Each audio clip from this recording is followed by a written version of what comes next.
중국의 합작법이 설립한 그로 인해서 좀 많은 사람들이 아두카누맙의 안 좋았던 실패가.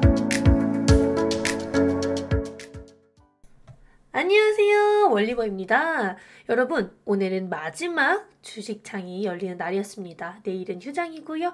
아시겠지만 최근 바이오 주식 너무 좋은 흐름 보여주고 있죠. 거기에 더불어서 제가 옛날부터 설명드렸었던 기업들도 좋은 흐름 보여주고 있고, 그 기업들뿐만이 아니라 바이오 섹터 자체가 12월에는 역사적으로 좋은 수익률을 보여줬었다라고 설명을 드렸었는데, 그 부분이 확실하게 다시 실현이 된 것 같습니다. 그런데 우리나라는 역사적으로 12월이 상승하는 그런 구간이었다라고 한다면 나스닥 같은 경우에는요 1월의 상승 구간이라고 보시면 될 것 같습니다. 그런데 이게 웬걸 12월 바이오 ETF들 정말 좋아요.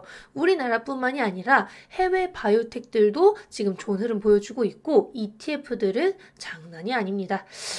사실 기술 이전 계약, 라이선스 계약이라고 하죠. 계약 자체와 이제 M&A, 여기 A가 빠졌습니다. M&A가 12월과 1월에 평균적으로 다른 기간 대비 거의 1.5배 이상 늘어나기 때문에 바이오텍들이 전체적으로 좋을 수밖에 없는 거죠. 빅파마들이 바이오텍에 투자를 함으로써 그 바이오텍에 돈이 들어오는 것이고 임상이 순환을 하는 것이고 여기 돈이 들어오네 하면서 관련된 기업들이 다 같이 좋은 흐름 보여주게 되는 것 되게 심플합니다. 거기에 더불어서 바이오 같은 경우에는요, 고금리의 영향을 많이 받았었기 때문에 최근 금리 인하 내년부터 되지 않을까라는 얘기가 나오면서 올해 유독 우리나라뿐만 아니라 글로벌리 전 세계적으로 바이오 좀 반등을 하는 모습 보여주고 있습니다. 지금 시기 내년에 바이오가 좋아질 수밖에 없는 그런 이유들을 미리 보게 해주는 거지 않을까 싶어요.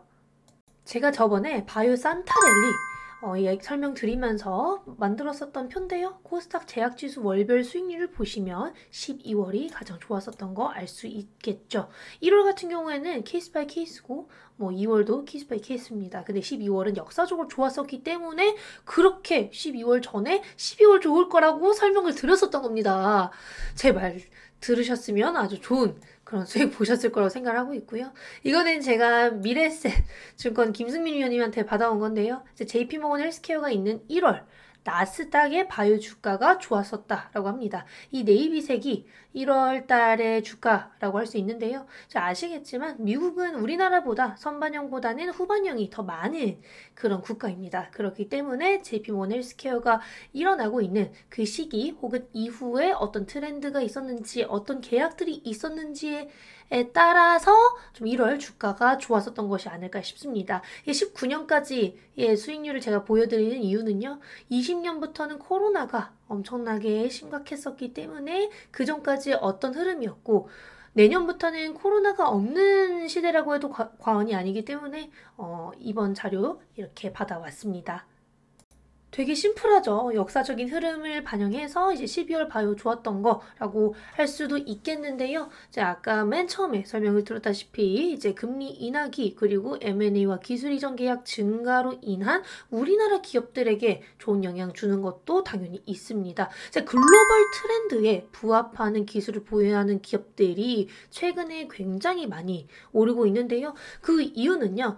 바이오의 경우 신규 기술 같은 경우에 적자인 기업들이 많죠. 그래서 바이오텍들이 작년 그리고 올해 너무너무 힘들었습니다. 근데 이런 신규 기술을 보유하고 있는 진짜 찐 바이오텍들, 빅파마들 말고 찐 바이오텍들의 경우에는 이 기술의 가치가 그 기업의 가치인 거죠. 근데 이제 금리 인하기 혹은 계약 증가로 그런 것들이 이제 반영이 되기 시작했다라는 거. 거기에다가 이제 글로벌 트렌드에 부합하는 기술을 보유하고 있다라고 한다면 반등폭이 훨씬 더 크고 계약도 훨씬 더 많이 나오고 있다라고 보시면 될 것 같습니다. 그럼 여기서 글로벌 트렌드란 되게 바이오 얘기할 때 글로벌 트렌드 지금 트렌드에 부합한다 이런 얘기 되게 많이 합니다. 근데 정확히 글로벌 트렌드가 뭐냐라고 여쭤보신다면요. 글로벌 빅파마들 대형 제약사들이 원하고 개발하고 싶어하는 그런 기술이나 물질, 여기서 물질은 파이프라인입니다. 물질을 그 트렌드에 부합하는 물질이라고 칭해요. 그 트렌드에 부합하는 기술, 트렌드에 부합하는 물질이라고 칭합니다. 그래서 전 세계적으로 라이선스 계약이나 인수합병이 다수 일어난 기술과 물질을 뜻하고요. 신규 기술 중에서 정말 서프라이징한 임상 데이터 나오는 것들이 있잖아요. 올해로 예를 들면 ADC, 4, 5년 전으로 예를 들면 카티가 있습니다. 그만큼 신규 기술 중에서 정말 뛰어난 효능과 안정성을 선보이는 그런 기술 중 유효성이 어느 정도 확보된 기술들이 글로벌 트렌드에 아주 부합하는 것이라고 할 수 있겠고요. 여기서 또 유효성이 확보된 게 무슨 뜻이에요? 라고 하실 수 있는데요. 유효성이 확보됐다라고 한다면 일단 정말 심플하게는 사람에게서 효능을 확인했다. 정말 몇몇 사람에게서 효능을 했다라기보다는 전체적으로 통계적 유의치를 확보한 사람 수에서 효능을 확인했다라고 보시면 될 것 같습니다.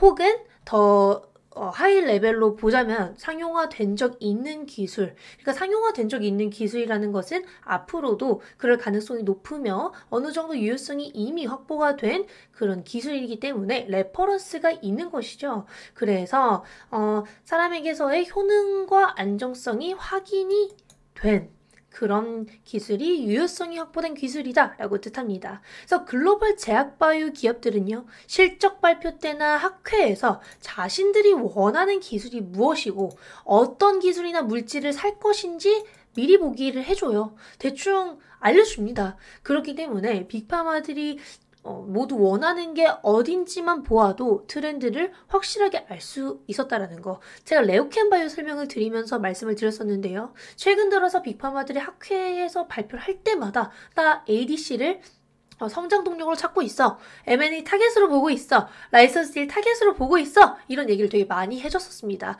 그만큼 글로벌 트렌드에 부합하는 기술이었기 때문에 좋은 계약이 나올 수 있었다라는 것이고요. 여기에 더불어서 최근에 또 계약 많이 나오고 있는 분야가 또 세포치료제 같은 경우인데 세포치료제도 빅파마들이 되게 언급을 많이 해주고 있는 상황입니다. 그래서 이런 부분은 월리버 채널에서 제가 주기적으로 업데이트를 드리니까요. 저희 채널 구독해주시고 꼭 업데이트 지속적으로 받으시길 바라겠습니다. 그러면 최근에 어떤 계약들이 있었길래 국내 관련 기업들이 크게 올랐는지 궁금하실 수 있습니다. 최근에 우리나라 바이오 기업들 다 같이 반등을 하긴 했지만요. 더 수익률이 컸던 기업들을 보면 대부분 글로벌 빅파마들이 인수하거나 라이선스 계약을 한 기술과 비슷한 기업들이 위주입니다. 특히 빅파마들이 어떤 기술을 보유하고 있는 기업을 인수하는 그런 상황이 발생이 되면요. 그 기술을 보유하고 있는 비슷한 기업들도 덩달아 같이 상승을 합니다.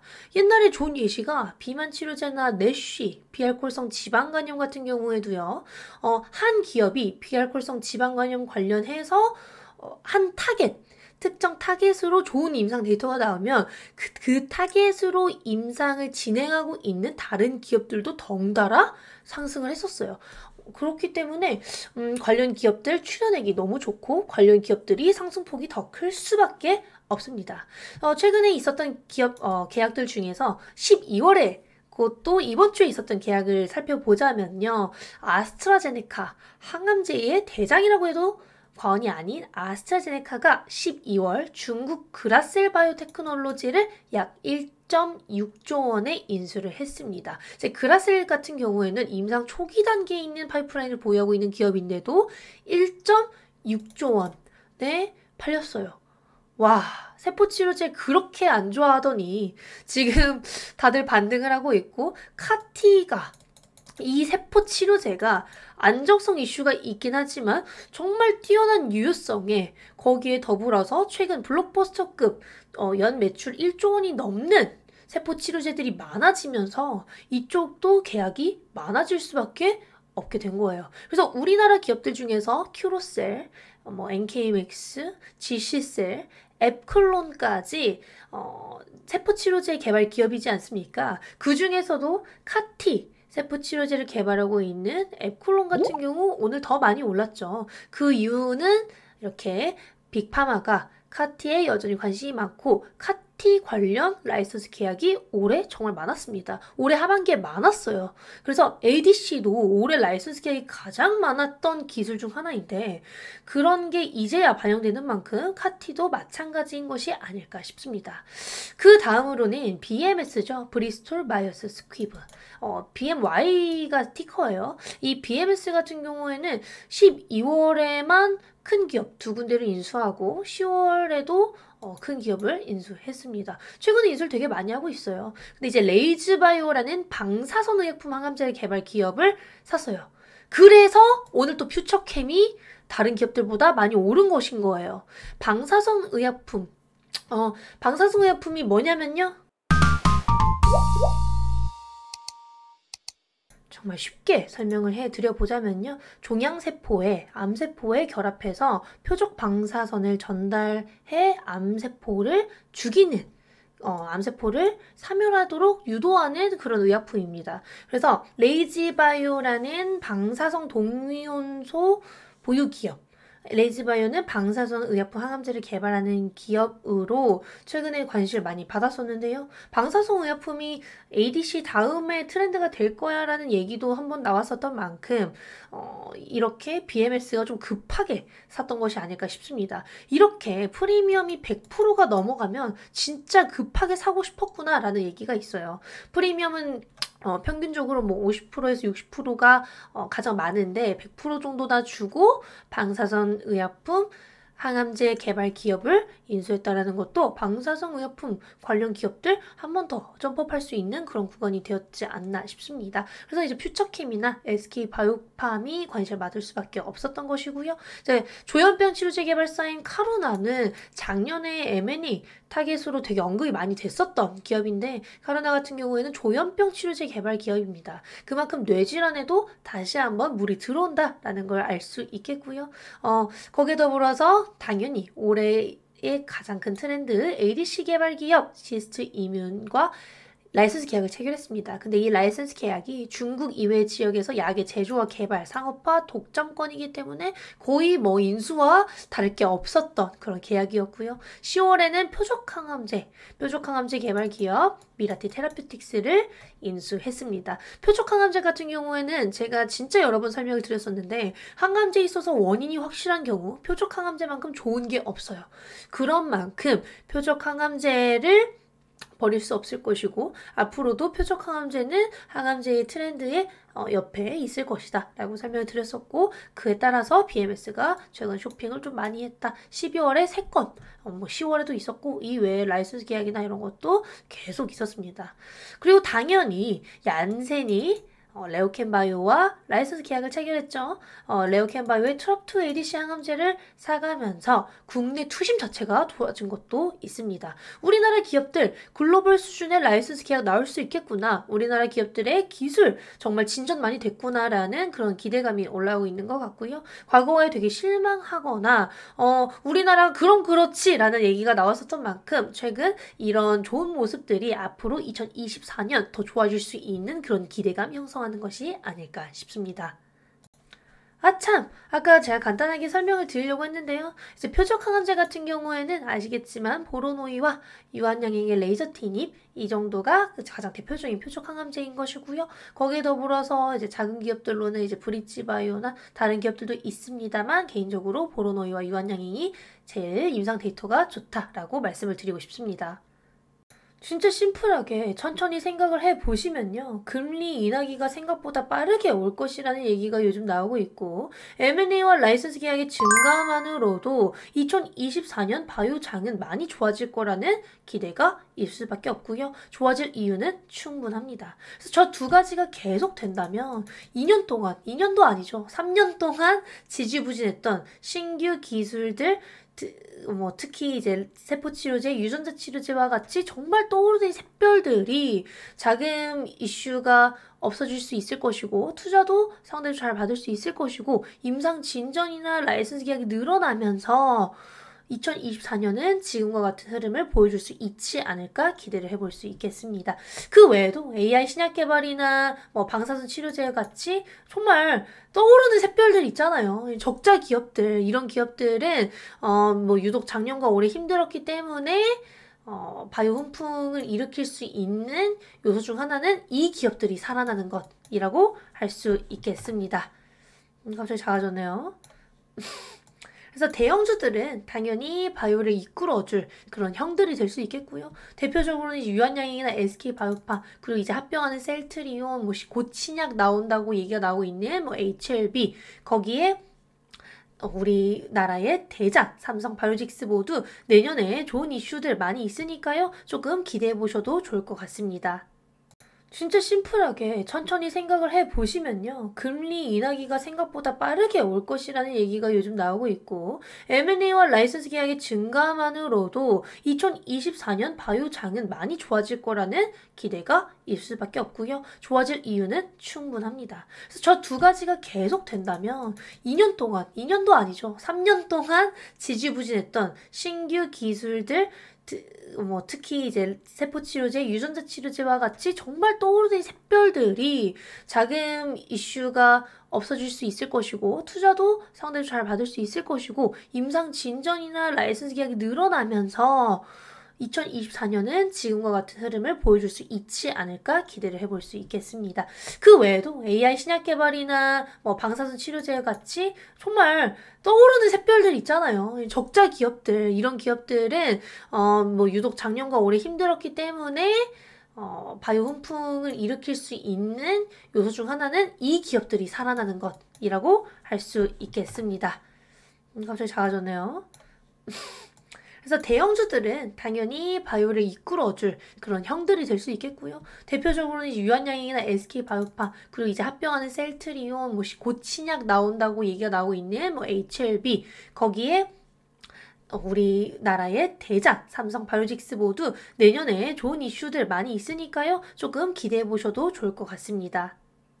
마지막으로 최근 글로벌 바이오텍들과 국내 바이오텍들 모두 좋은 주가 흐름 보여주고 있다라고 설명을 드렸었는데요. 그러면 어떤 기업을 사야 되나요? 라고 생각을 하실 수도 있어요. 최근에 너무 많이 올랐기 때문에 이제 와서 사면 내가 또 정글스리에서 사는 거 아니야? 또 물리는 거 아니야? 라고 걱정을 하실 수 있기 때문에 ETF 몇 개 가져와 보았는데요. 사실 제가 설명을 드리고 싶은 거는 1월엔 바이오가 역사적으로 좀 안 좋았었던 그런 사례들이 있기 때문에 또 빠질 수 있습니다. 빠질 수 있고 다시 또 손실이 날 수도 있겠지만 저는 바이오는 장투를 하는 게 좀 좋지 않을까 생각을 하고 있고요. 특히나 내년 연간으로 봤을 때는 정말 장투하기 좋은 구간이니 꼭 공부하시길 바라고요. 저랑 공부하시면 훨씬 더 좋을 거라고 설명을 드리고 싶습니다. 일단 ETF 같은 경우에도 지금 엄청난 상승세를 보여주고 있기 때문에 개별 주식을 하지 않더라도 ETF도 충분할 거다. 글로벌 바이오 ETF들이 정말 많이 올랐습니다. 그 중에서도 뭐 무난한 이 두 ETF들도 좋겠지만 3배 레버리지인 ETF, 라부 ETF가 거의 100%가 올랐어요. 11월 대비해서는 3, 4배가 올랐다라고 하니까 정말 많이 오른 거죠. 제가 옛날에도 설명을 드린 적이 있어요. 라부 사도 될 것 같다라고. 그래서 그만큼 좀 좋은 흐름 보여주고 있는 ETF고 제 영상 정말 틈틈이 잘 시청하시길 바라는 그런 말씀도 드리고 싶습니다. 여기서 IBB는 나스닥 바이오테크 인덱스를 추종하기 때문에 시가총액 비중 구성이 되어 있고요. XBI 같은 경우에는 이제 바이오텍 이퀄 웨이트 인덱스라고 해서 대형, 중형, 소형 그런 바이오텍들이 동일 비중으로 구성이 되어 있습니다. 근데 지금 이 XBI를 3배로 만든 ETF가 라부인 것이고요. 국내 같은 경우에도 최근에 신고가 찍는 ETF들 많은데 액티브 ETF인 코액트 바이오 헬스케어 그리고 타임폴리오 K 바이오 액티브 모두 오늘 신고가 찍었습니다. 거기에 더불어서 패시브 ETF인 이 3개의 ETF들도 최근 한 달 동안 혹은 12월 1일부터 오늘까지 10에서 20% 상승을 했기 때문에 이렇게 ETF로 투자를 하는 것도 바이오에 투자하기 정말 좋은 방법이지 않을까. 저는 그렇게 보고 있고요. 어찌됐든 바이오라는 섹터 자체가, 바이오라는 시장 자체가 중장기적으로 좋아질 수밖에 없는 구조를 지금 많이 갖고 있어서 저와 함께 공부하시면 좋을 것 같습니다. 올해 너무 감사했고요. 제가 이번 연도에 마지막으로 올리는 영상이 될 것 같아서 이렇게 인사를 드리고 싶습니다. 이번 연도 구독해 주셔서 너무 감사하고 내년에는 더 좋은 영상들, 더 좋은 퀄리티로 찾아뵙겠습니다. 많이 도와주셔서 감사하고 주위에 많이 홍보해주세요. 감사합니다. 안녕. 새해 복 많이 받으세요.